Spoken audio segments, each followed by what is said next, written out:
হরে কৃষ্ণ। ভগবান যা করে মঙ্গলের জন্যই করে। আচ্ছা, কথাটা কতটা সত্যি? সত্যি কি ভগবান মঙ্গলের জন্য করেন? যা কিছু করেন মঙ্গলের জন্য করেন? চলুন আজকে এমন একটা কাহিনী আপনাদেরকে শ্রবণ করাবো যে গায়ের লোম কাঁটা দিয়ে উঠবে। সত্যি বলছি, ভগবান যা কিছু করেন মঙ্গলের জন্য করেন।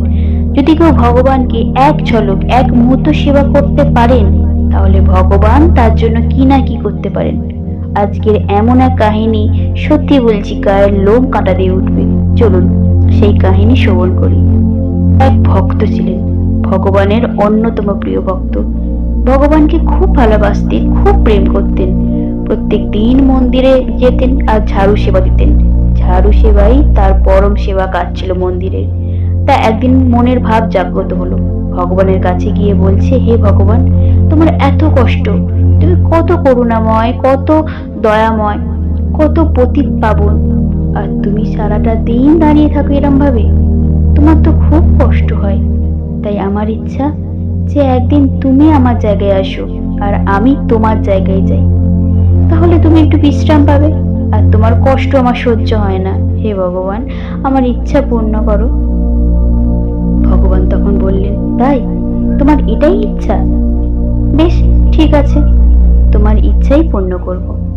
ভক্ত তো খুব আনন্দ পেলেন যে ভগবান আমার কথা মেনে নিয়েছে। খুব ভালো হলো, ভগবান তো একদিনের জন্য রেস্ট পাবে, একটু বিশ্রাম করার সুযোগ তো পাবে। তো ভক্ত বললেন, ঠিক আছে ভগবান, আমি কালকেই আসবো, আর তুমি আমার জায়গায় আসবে আর আমি তোমার জায়গায় যাব। ভগবান বলছে, ঠিক আছে, কিন্তু তার জন্য একটা শর্ত মানতে হবে। ভক্ত বলছে, বলো ভগবান, কি শর্ত মানতে হবে? ভগবান বললেন, তুমি যখন আমার জায়গায় এসে দাঁড়াবে তখন তুমি সারাটা দিন থাকবে বটে, কিন্তু কোনো কথা বলতে পারবে না, চুপচাপই দাঁড়িয়ে থাকবে। ভক্ত বলছে, এমন আর কি, আমি অবশ্যই চুপচাপ থাকবো, কোনো কথা বলবো না। দুজনের মধ্যে শর্ত হয়ে গেল। তারপরের দিন সকাল সকাল ভক্ত মন্দিরে এসে হাজির। ভগবানকে বললে, হে ভগবান, আমি চলে এসেছি, আসো, এবার তুমি আমার জায়গায় আসো, তুমি একটু বিশ্রাম নাও আর আমি তোমার জায়গায় চলে যাই।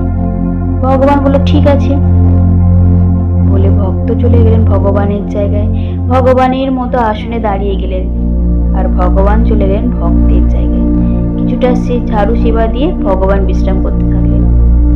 কেমন লীলা দেখুন, ভগবান যা করেন মঙ্গলের জন্য করেন। তাই কেমন মঙ্গল করছে ভগবান, তা একবার শুনে দেখুন কাহিনীটা।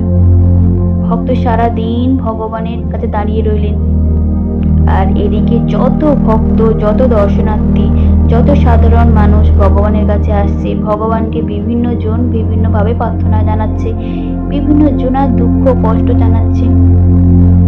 ভক্ত শুনে অবাক হয়ে যাচ্ছে। এক ব্যবসায়ী ব্যক্তি প্রচুর ধন লাভ করেছে, ভগবানের পরম ভক্ত, আর সেই ব্যবসায়ী সেই টাকা ভর্তি সুটকেসটা নিয়ে মন্দিরে এসে ভগবানের সামনে প্রার্থনা করছেন, হে ভগবান, তোমার এত করুণা, তোমার করুণার প্রভাবে আমি আজ এত ধনলাভ করতে পেরেছি। হে ভগবান বলে ভগবানকে প্রশংসা করছে, ভগবানকে প্রণাম করছে, ভগবানকে ভজন গীতি গাইছে। এত আনন্দ লাভ করেছে ব্যবসায়ী, বলে বোঝানো যাবে না। এদিকে ভক্ত ভগবানের জায়গায় দাঁড়িয়ে রয়েছে, সে তো সব দেখতেই পাচ্ছে। এক ব্যবসায়ী এরকম প্রার্থনা করছে, আর ঠিক সেই মুহূর্তে ব্যবসায়ী এতটাই আনন্দে উৎসাহিত ছিল যে তার টাকার বাক্সটা নিতে ভুলে গেছিল আর মন্দির থেকে বেরিয়ে চলে এলেন। ভগবানের জায়গায় যে ভক্ত দাঁড়িয়ে আছেন সে তো অবাক হয়ে গেল, আরে এ ব্যবসায়ী এত ধন লাভ করেছে আর মন্দিরে এসে ভগবানের আনন্দে আত্মহারা হয়ে নিজের টাকার ব্যাগটা নিয়ে তো ভুলে গেলেন, কি করবো এবারে? কিন্তু শর্ত তো ভগবানকে দেয়া হয়ে আছে যে কোনো কথা বলা যাবে না। কি করবে এবার? একে কি করে রক্ষা করব? কিন্তু কথা তো কিছু বলা যাবে না, এটাই তো শর্ত। ব্যাস, ব্যবসায়ী টাকার বাক্স ভুলে চলে গেলেন। ঠিক তারপরক্ষণেই এক গরিব ব্যক্তি এলেন ভগবানের মন্দিরে। এতটাই গরিব, একবেলা খাবার তাও জুটত না। ভগবানের কাছে এসে প্রার্থনা জানাচ্ছে, হে প্রভু, হে ভগবান, আমার এত কষ্ট, আমাকে কেন গরিব করে পাঠালে? বলো প্রভু, আমার এই কষ্ট আর সহ্য হচ্ছে না। হে ভগবান, তোমার অশেষ করুণা, আমাকে একটু কৃপা করো, আমাকে একটু কৃপা করো ভগবান বলে ভগবানকে প্রণাম জানালেন, প্রার্থনা জানালেন, ভগবানকে ভজন গীতি করতে থাকলেন।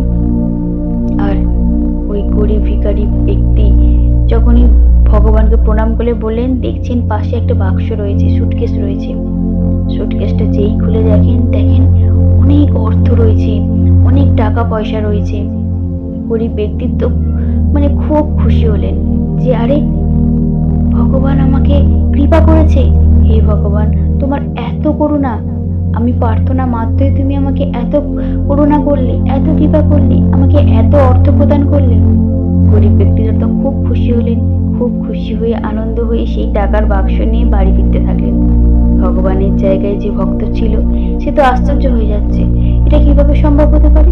প্রথমে ওই ব্যবসায়ী টাকার বাক্স ভুলে গেলেন, আর এই গরিব ব্যক্তি টাকার বাক্স পেয়ে খুব আনন্দ পেলেন। ঠিক তার পরক্ষণে আরো এক ব্যক্তি এলেন।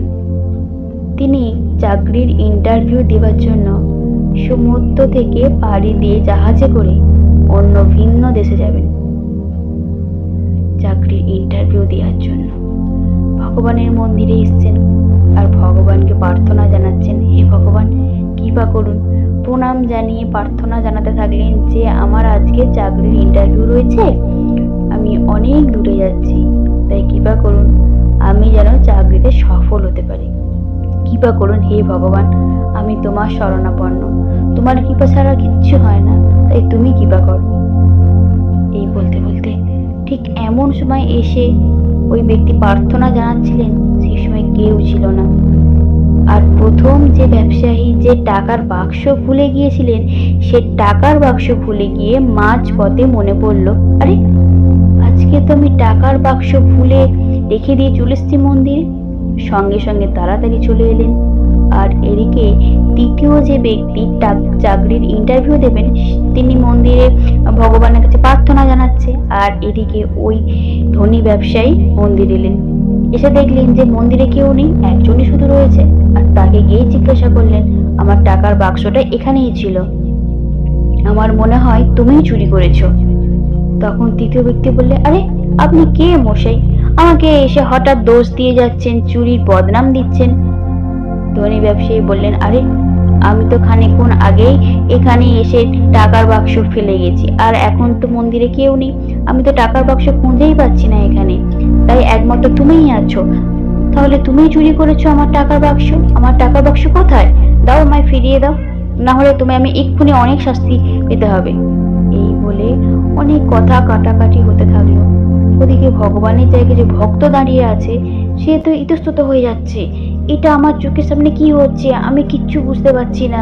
শর্ত একটাই, চুপচাপ থাকতে হবে, কোনো কথা বলা যাবে না। এদিকে এমন তর্ক বিতর্কের জায়গায় পৌঁছে গেল, তখন ওই ধনী ব্যবসায়ী থানায় কল করলেন, পুলিশকে ডাকলেন আর বললেন, এই হচ্ছে আসল চোর, এই হচ্ছে আমার টাকার বাক্স চুরি করেছে, একে আগে ধরুন, তবেই আমি টাকার বাক্স ফিরে পাবো। পুলিশ কি করলো, সেই ব্যক্তিকে ধরে নিয়ে গেলেন, যে চাকরির ইন্টারভিউ দেবে বলে এসেছিল, ধরে নিয়ে গেলেন। এদিকে পরম ভক্ত ভগবানের জায়গায় দাঁড়িয়ে আর কিচ্ছু বলতে পারছে না। এরকম সারাটা দিন চলতে থাকলো। যখন সন্ধ্যা হয়ে গেল, তখন ভগবান সামনে এলেন আর বললেন, আমার প্রিয় ভক্ত, আমাদের একদিনের শর্ত ছিল, তাই শর্ত পূর্ণ হলো, এইবার চলে এসো নিচে, এবার আমি আমার জায়গায় চলে যাই। ভক্ত তখন তাড়াতাড়ি নিচে নেমে এলো, গা থেকে ঘাম ঝরছে। ভগবান জিজ্ঞাসা করলে, আরে এত দুঃখী কেন, মন এত অসন্তুষ্ট কেন, কি হয়েছে? ভক্ত বললে, হে ভগবান, আমি বুঝতে পারলাম কত ভক্তের কত সমস্যা, কত দুঃখ কষ্ট তুমি কিভাবে সমাধান করো, কিন্তু আমি বুঝতে পারি না তুমি কিভাবে সমাধান করো। কার দোষ কার গিয়ে পড়ছে, কার কি হচ্ছে, আমি কিছুই বুঝতে পারছি না। ভগবান বললে, কি হয়েছে আগে তো বলো। ভক্ত বলল, হে প্রভু, প্রথম যে ব্যবসায়ী ব্যক্তি এলেন, অনেক ধন উপার্জন করেছিলেন, তোমার কাছে এসে প্রার্থনা জানালো, আর তুমি তাকে টাকার বাক্সটা ভুলিয়ে দিলে কেন? এ তোমার কেমন বিচার? ভগবান বলে, শোনো, ওই যে ধনী ব্যবসায়ী আমার কাছে এসেছিল, ও যখন আমায় প্রণাম করলো, আমায় ভক্তি করলো, আমাকে প্রশংসা করতে থাকলো, আমাকে প্রার্থনা জানাতে লাগলো, আমি তাকে কিভাবে বিপদে ফেলতে পারি? তার পিছনে ডাকাত দল পড়েছিল, চোরের দল পড়েছিল। ওই ব্যবসায়ী যখন আমার মন্দিরে এলো, তখন ডাকাতের দল ওর পিছনেই ছিল। মন্দির থেকে বেরিয়ে যেতেই টাকাটা লুট করত। তাই আমি ওকে টাকার বাক্সটা ভুলিয়ে দিলাম, টাকাগুলোকে বাঁচালাম আমি। ভক্ত তখন বলল, হ্যাঁ ভগবান, আপনি তো ঠিক কাজই করেছেন, ওকে টাকার বাক্সটা ভুলিয়ে দিয়ে ঠিকই কাজ করেছেন। আচ্ছা, ওই যে গরিব ব্যক্তি এলেন, তাকে তো টাকার বাক্সটা দিয়ে দিলেন, তাকে তো ধনী ব্যক্তি সমস্ত টাকাটা গরিব ব্যক্তিকে দিয়ে দিলেন। ভগবান বললে, তুমি জানো না, ও প্রত্যেক দিন আমার মন্দিরে আসে আর প্রত্যেক দিন আমার কাছে প্রার্থনা করে, হে প্রভু কৃপা করো আমায়, আমি গরিব, এই দুঃখ কষ্ট আর সহ্য হচ্ছে না। তাহলে ওই গরিব ব্যক্তি ওই ধনী ব্যক্তির টাকা পয়সা দিয়ে আমি তো উপকারই করলাম, কারণ সে আমার চরণে শরণাপন্ন হয়েছে। ভক্ত বললেন, হ্যাঁ এটাও আপনি ঠিকই করেছেন, কিন্তু প্রভু ওই যে তৃতীয় ব্যক্তির চাকরির ইন্টারভিউ দিতে যাচ্ছিল, সে কি এমন অন্যায় করেছিল তাকে পুলিশে ধরে নিয়ে গেল, তাকে জেলে পুরে দিল? ভগবান বলল, তুমি জানো না, যে চাকরির ইন্টারভিউ দিতে এসেছিল সে আমার চরণে যখন শরণাপন্ন হলো, আমার কাছে প্রার্থনা করতে লাগলো, আমাকে প্রণাম করতে লাগলো, আমার কাছ থেকে কৃপা লাভ করতে লাগলো, আমি তাকে কিভাবে ফেলতে পারি? তুমি জানো না, ওই ব্যক্তির চাকরির ইন্টারভিউ যেদিন দিতে যাবে, সেদিন ওই জাহাজে করে পাড়ি দিতে যাবে, সেদিন পাড়ি দিতে যাচ্ছিল, আর সেই দিনই ওর মৃত্যু যোগ ছিল। ওই জাহাজে করে যেত আর সেই জাহাজ সেদিনই ডুবে গিয়ে মারা যেত। তাহলে বলো, ওকে আমি জেলে পুরে দিয়ে বাঁচালাম তো, প্রাণটা তো বাঁচালাম, পরে তো ছাড়া পেয়েই যাবে, কিন্তু সে তো মৃত্যুর মুখ থেকে বেঁচে গেল। যখন এই কথা সমস্ত শুনলো, তখন ওই ভক্ত ভগবানের চরণে পড়ে কাঁদতে থাকলো, হে প্রভু, সত্যি তোমার অশেষ করুণা, তুমি যে এরম ভাবে ভক্তের সমাধান করে থাকো, তা আজ আমি বুঝতে পারলাম। সবাই কথাই বলে যে ভগবান যা করে মঙ্গলের জন্য করে। যদি কেউ ভগবানের চরণে শরণাপন্ন হয়, তাহলে তার সমস্ত সমস্যা সমাধান হয়ে যায়, তার সমস্ত বিপদ কেটে যায়। আজ বুঝতে পারলাম। দেখুন, এখানেও ভগবান